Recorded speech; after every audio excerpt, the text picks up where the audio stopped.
Muy buenas tardes. En esta oportunidad voy a tocar respecto al conflicto que tuvimos con el Ecuador en el año de 1995, ¿no? Exactamente en una época de convulsión social de nuestro país, donde el presidente era el ingeniero Alberto Fujimori, ¿no? Que ahora pues descansa, ¿no? Ha fallecido hace unos días atrás. Y la pregunta al tema es, ¿realmente el conflicto del CENEPA de 1995 era una situación insostenible, era una situación que no se podía controlar quizá de manera diplomática de gobierno a gobierno? Eh, Hay documentos, expedientes clarísimos de que en realidad este conflicto ha sido diseñado y creado, ¿no? Por el expresidente Alberto Fujimori, ¿no? Para un tanto pues desviar la atención de los peruanos, porque después del autogolpe que dio en el año 1992, el pueblo peruano estaba un poco resentido, o quería tomar las calles, había movilización social. Por supuesto que había una ambigüedad, ¿no? De atenciones en los peruanos, porque por un lado estaba, digamos, haciendo desmanes el terrorismo en el interior del país, inclusive en Lima, ¿no? Y por otro lado también otra de las facciones, que era el MRTA, hacía sus veces en diferentes lugares. Y también, ¿no? El tema de las concesiones de parte del gobierno, que muchos peruanos reclamaban pues que era una negociación injusta, sobre todo para el Perú, porque prácticamente se había regalado pues los recursos estratégicos que tenía nuestro país, ¿no? Vale decir, como recursos pesqueros, recursos portuarios, hidrocarburos, telecomunicaciones, puertos, aeropuertos, casi todo, ¿no? Razón por la que hasta estos días pues nos afecta, y nuestros hijos seguirán pagando los platos rotos de esa mala negociación. En realidad existen diferentes opiniones respecto a esto, ¿no? No sé si haya sido una de las únicas salidas que tenía el gobierno para poder hacer la caja chica, y a partir de ahí quizá intentar impulsar la economía nacional, ¿no? Pero yo pienso que ha sido un fracaso, ¿no? De parte del gobierno peruano, hacer una negociación que perjudique al pueblo peruano pues en el futuro, ¿no? Vemos que en Sudamérica y en Hispanoamérica somos uno de los países que más paga, por ejemplo, en el servicio de agua, de luz. Vemos todos esos temas a partir de esas malas decisiones que se tomó en ese gobierno. Aterrizando al punto, es que después de esas concesiones y después del autogolpe, Fujimori estaba en una situación de tensión donde la población quería pues tomar el palacio de gobierno, y el gobierno necesitaba pues enfocar la cámara hacia otro lugar. Y una de las formas en la que de repente los pueblos, a pesar de que estén desunidos, que puedan unirse y puedan tener un solo lenguaje, es una guerra, ¿no? Una guerra, inclusive se terminan nuestras diferencias políticas, qué sé yo, entre peruanos, y efectivamente eso es lo que buscaba Fujimori en el año 1995. Se diseñó esta guerra en el Pentagonito, conjuntamente con Vladimiro Montesinos y los altos mandos militares, que sabemos que quienes firmaron inclusive pues el acta de sujeción en tiempo de Fujimori, y algunos todavía hasta ahora siguen inclusive premiados con el tema de en el poder legislativo, no son congresistas de la República.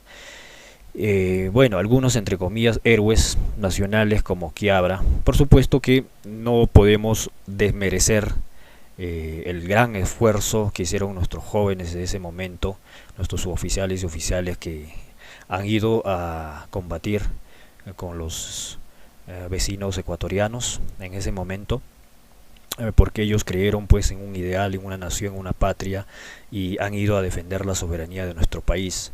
Pero en el lado político había gente como Fujimori, como Vladimiro Montesinos, que diseñaron esto de manera maliciosa, ¿no? Para poder controlar al país, para poder controlar al pueblo peruano, ¿no? En ese momento. Entonces, yo concluyo en realidad de este tema y de toda la investigación que hice, de informaciones que también obtuve de la biblioteca militar y tanto de algunas fuentes muy cercanas a militares de aquellos tiempos que estuvieron en combate, de que en realidad el Perú ha sido quien posicionó primero, ¿no? en el CENEPA, ¿no? Ha habido diferentes versiones. Ecuador culpaba al Perú de que Perú había ocupado territorio ecuatoriano y Perú de la misma forma, pero todos sabemos pues que después del tratado de Guayaquil de 1829, Ecuador y Perú han tenido ciertas discrepancias en la parte de la Amazonía y en el tratado, digamos, del Río de Janeiro, o protocolo Río de Janeiro del año 1942. Se suponía que se había delimitado definitivamente nuestra frontera con el Ecuador, y Ecuador no estuvo conforme con ese protocolo porque decía de que se afectaba todavía el territorio ecuatoriano. Bueno, antes de ese protocolo, pues en el 41 hubo un conflicto, ¿no? una guerra en realidad, donde Perú llegó hasta cierta parte de Ecuador, ¿no? Y consideramos de que en realidad Ecuador ha perdido muchísimo territorio, ¿no? Nosotros también hay que ser conscientes, más allá de los apasionamientos como país, como peruanos que podemos ser, nos hemos apropiado cierto territorio que ya venía ocupando Ecuador, ¿no? Después del Tratado de Guayaquil, ¿no? Y esto venía madurando con los años. Yo sé que años antes al conflicto de 1995 ambos países venían armándose, había una carrera armamentística, pero en el lado peruano era un tema bastante peculiar porque estábamos teniendo pues un conflicto interno armado, ¿no?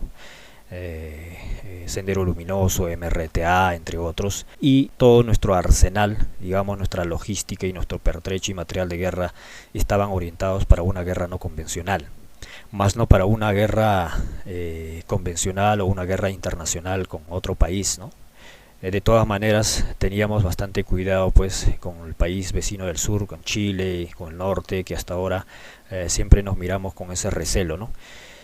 Pero a pesar de eso, yo considero de que el Perú tenía todas las posibilidades a través de su gobierno de poder controlar de manera diplomática ese conflicto con el Ecuador. En ese momento de la década de los 90 no estábamos, digamos, preparados como para poder enfrentar menos una guerra, pues, ¿no? Solamente ha sido más bien un conflicto, ¿no? No nos convenía en ese momento. También al Ecuador no le convenía porque de todas maneras el Perú con todo el poderío bélico que tenía seguramente lo hubiera enfrentado muy bien al Ecuador, y no sabemos pues en qué hubiera terminado. Entonces este conflicto, al no tratarse o no hubo el interés de parte del Perú al menos de querer controlarlo de manera diplomática, se tuvo que prácticamente buscar un conflicto, ¿no? Entre peruanos y ecuatorianos, justamente para poder llamar la atención de los peruanos, unir a los peruanos y desviar la atención de los peruanos en ese conflicto. Hubo muertes, hubo pérdidas, ¿no? Y con esto no quiero decir de que toda la responsabilidad y la culpa lo tuvo solamente Fujimori para que este conflicto se desarrolle, pues, ¿no? O llegue, digamos, a una etapa casi insostenible y casi llega, pues, a crearse una guerra, ¿no? Declarada entre ambos países. De alguna forma, los culpables también son las Fuerzas Armadas, ¿no? Las Fuerzas Armadas son en realidad lo que sostiene pues a los gobiernos, lo que se ve en la actualidad, ¿no? Dina Boluarte está gobernando porque las Fuerzas Armadas y las Fuerzas Policiales, tanto también el Congreso de la República, lo sostienen. Bueno, es un títere que fácilmente lo pueden manipular. Yo sé que hay opiniones encontrados, hay muchísima gente que podría decir lo contrario quizá, ¿no? Desde el punto de vista militar, pero mi análisis y mi investigación llega a ese punto en la que el conflicto del CENEPA con el Ecuador del año 1995 ha sido diseñado, creado, inventado por el gobierno de Fujimori para poder enfocar las cámaras en ese lado y desviar, digamos, la convulsión social que ya se le venía, pues, después del autogolpe que hizo en el año 1992 y también el tema de las concesiones que hizo, ¿no? Nadie, pues, en su sano juicio estaba de acuerdo, ¿no? Bueno, yo me despido. Ha sido un live bastante corto. Muy buenas tardes.